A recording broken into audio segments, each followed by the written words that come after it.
How to win more games. It's what we all want, but sometimes it feels like skill-based matchmaking might be out to get you, because it is. But if you are looking to beat the odds and win more, you are in the right spot, as we're going to go over everything from the early to mid to late game strategies with tips on positioning, game sense, play styles, with a full gameplay breakdown, and let's just get right into it. First things first, you'll notice that we are landing on Stormpoint, and Stormpoint is actually a pretty difficult map to get a high kill game and a high damage game on. The size of it just really makes it hard to find teams. I'm landing at the mill, which is one of my personal favorite spots. A lot of people usually go here. Right off the spawn though, I am going to try to find a good spot to land where I know I'm going to be guaranteed a couple guns. For this POI, I love landing on the inside up top here. Usually there's like a blue shield here, and at least there's going to be a couple guns. I do get a couple guns, although they're pretty bad. Luckily, I am able to pick up a prowler, and I do immediately swing on this guy who I heard land in the back, and he did land really late. So I knew right away that I had an advantage on him because I had a couple guns and a little bit of loot. Right after this, I hear a Caustic trying to run away. I just instantly swing out and finish him off pretty easily with a Prowler and RD-45. I'm going to take a second, just gather myself, see if I hear or see anyone else around. I'm going to finish off the crypto.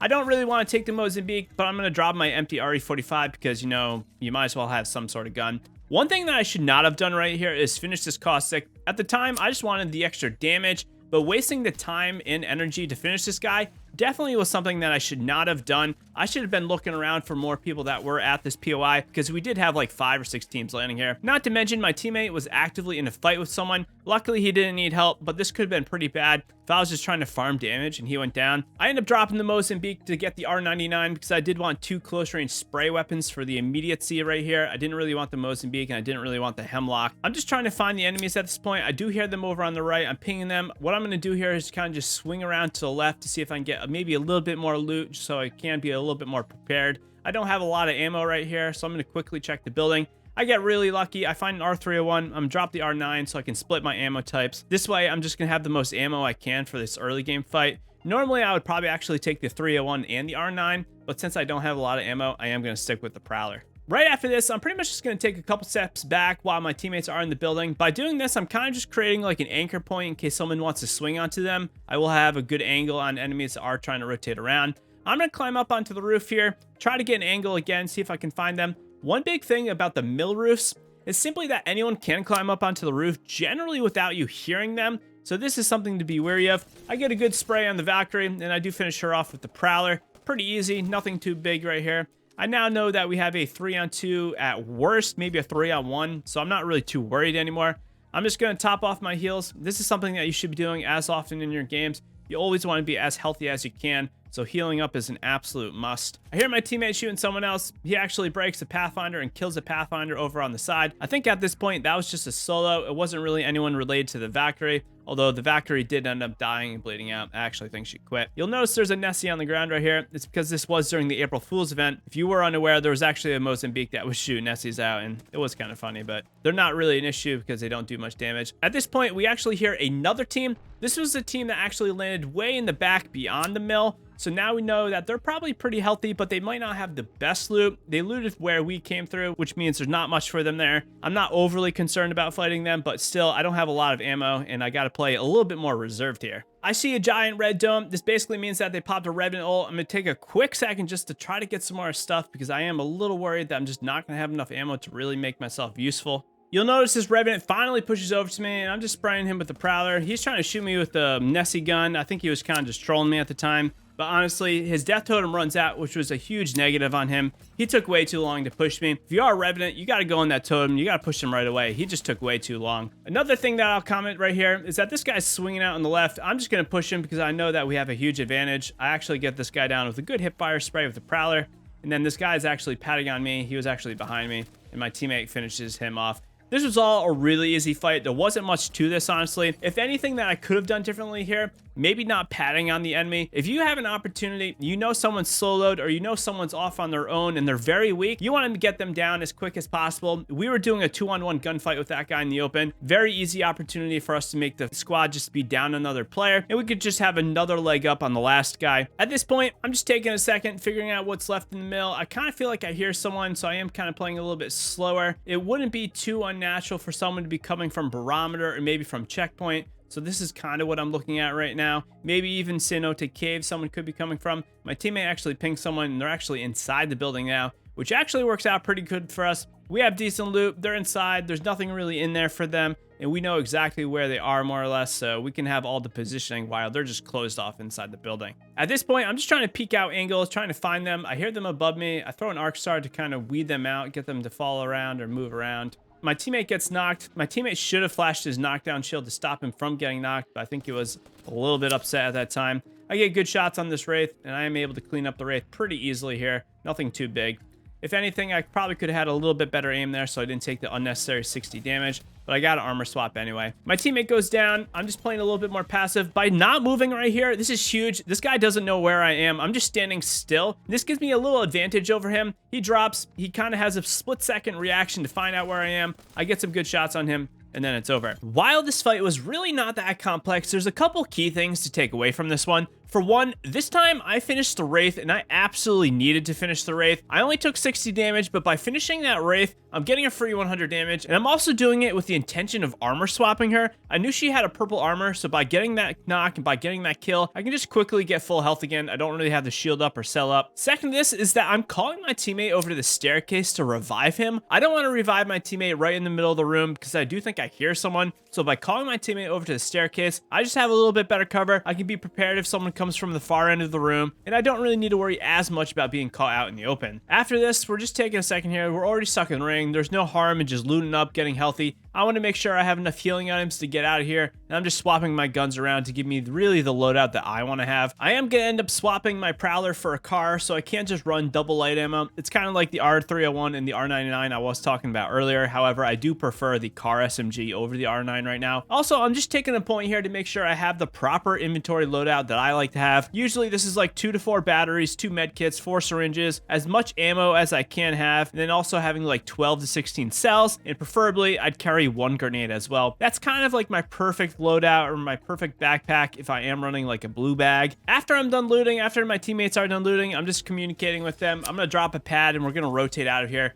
What we're about to go through right here is actually one of the most important parts of the game, if you can't believe it or not. I'm just going to be doing an in-game kind of audit of where I'm at, how many teams are left, how many enemies are left. I see there's 5 squads with 13 players. This means there's a couple people missing. I also noticed right then another player gets revived because it goes back up to 14. So I know there's just 1 player missing from 1 squad. I'm checking out my damage and kills. If I have a high kill game or if I have a high damage game, I might play a little differently. I might play a little bit more aggressive so I can get more kills and more damage if I want to farm. But then again, I'm really doing that for content. If you're just trying to win the game, you might not want to do that. I'm also going to be taking a point here to figure out where the ring is moving. You know, where do I want to rotate to? Because I don't want to end up in the bad side of the ring. And what I mean by that is I don't want to end up downhill or down on the bottom or low ground. I want to make sure I'm getting a superior position so I can better set myself up for the rest of the match. Coming out of the mill, there's really only a couple rotation options. For me, it's either going to checkpoint or you're going cascades. This game was a little weird as the zone was going to cascades, so we are going over there. I'm also remembering that from the beginning of the game, the dropship was going from the south to the north. It went right over cascades. This is a pretty solid dropship path, so I know there's probably going to already be people in cascades. This is a huge thing a lot of people don't pay enough attention to. The dropship is going to absolutely just dictate how the game is going to play. And all of these things, I'm just thinking about all of this while I'm rotating. And I'm doing this pretty much every game all the time. You're going to be better prepared. You're going to understand where people are coming from. Since the ship came from the south, I know there's probably people coming from antenna, probably people coming from barometer. And before I do hit this gravity cannon, I'm taking one last look at the map. I want to see where people are actually going to be. And I want to know right now where the game I think is going to end. I see the zone is hard pressed to Cascade Falls. This almost instantly tells me that if I wanted to get high placement or grind to the end of the game, the last couple squads, getting a building inside of Cascade Falls is probably the way to get the high placement. I'm playing a pub game. If it was a ranked, I would be doing this, but since I'm playing pubs, we're actually going to rotate through the cannon and we're going to come to Cascades from the south sides. If I was playing ranked, I probably would not even take the cannon. I'd probably walk north and go up to the north side of Cascades from the west. By doing this, there's just a lot less randomness. There's not as much map to the northwest right now, which means there's probably less teams. And knowing where people came from the south, it probably triggers me that there's going to be a lot of people coming from the south side. And because there is a lot of people coming from the south, I want to go more or less just straight into the ring because I want fights. In pubs, you really just want to take as many fights as you can. Taking more fights means you're getting better. If you're not taking fights, you're really not improving at the game. You might learn a little bit about ring and positioning, but you really got to take those gunfights. If you are enjoying the video or if you just want to support me, do me a huge favor and hit that like button. It does help the video get noticed, and I greatly appreciate it.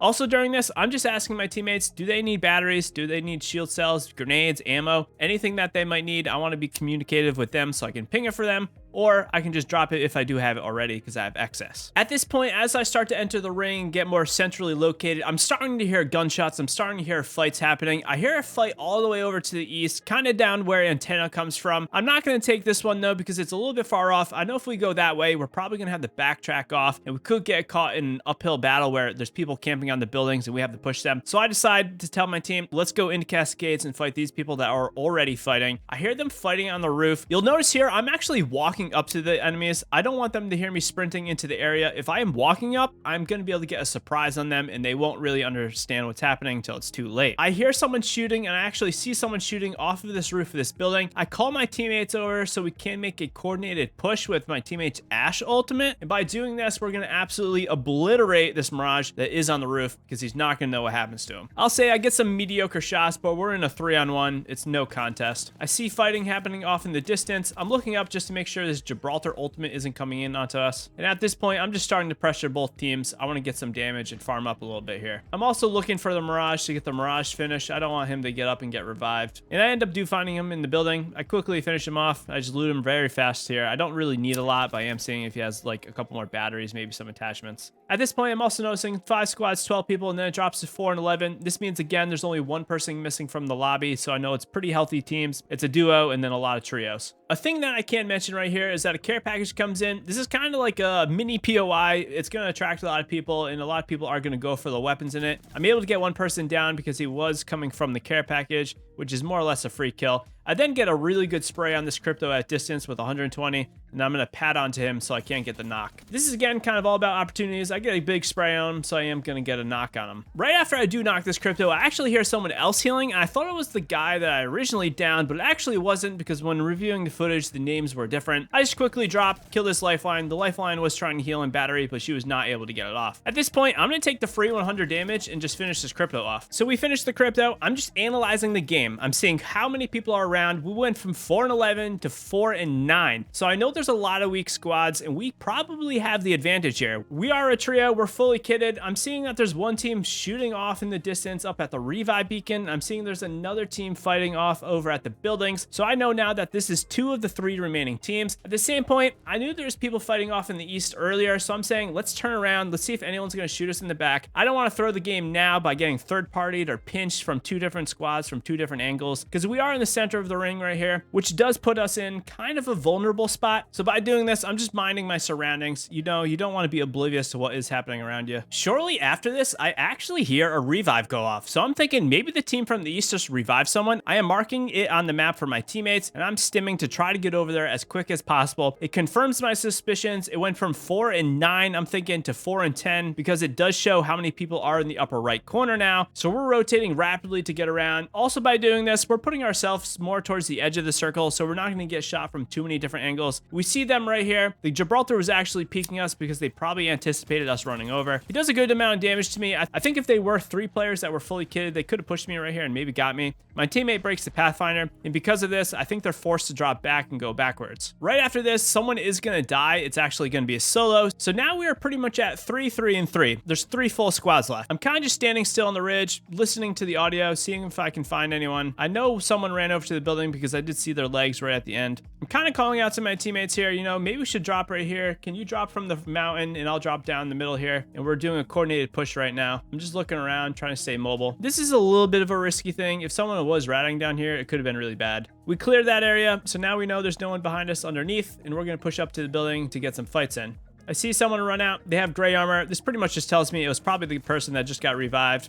I ended up knocking them. It was a pretty easy kill. At this point, I'm noticing it was the Mirage again. It was the same Mirage from earlier. I know the second team that was just doing the reviving is in the building, and I know the other team is beyond them. Right here is something to be really worried about. I'm actually going to pad up, but I should probably not have done this. I could have easily got thirded if I did pad to the wrong spot, or if the other team was a little bit better than they were. This Gibraltar's dome shield absolutely was clutch for me. It gave me a little protection as I jumped in. I get some solid shots in the Bangalore, and then this Bangalore and I are going to run around in circles for a little bit here. She has a lot of smoke, but I have a DT, so I'm feeling pretty good. You know, when a Bangalore drops smoke and you have a DT, it's pretty much nerfing them, not yourself. I unfortunately get tagged once by the Gibraltar ult, which slowed me down. I'm going to shoot a Pathfinder, get the full kill, a team gets wiped. I hit the Bangalore, finally get him down. The Gibraltar's peeking me in the window. I do about 180 to him, but he does have a Gibraltar's gun shield, so he protects himself a little bit. We pretty much have this game in lock now. I'm going to battery anyway, just to be a little bit healthier, and then I'm going to run into the building from the other side to help out my teammates. I get sprayed again pretty badly here. I'm going to have to pop another bat. I know that we have 2 players left, so it's not too big of a deal.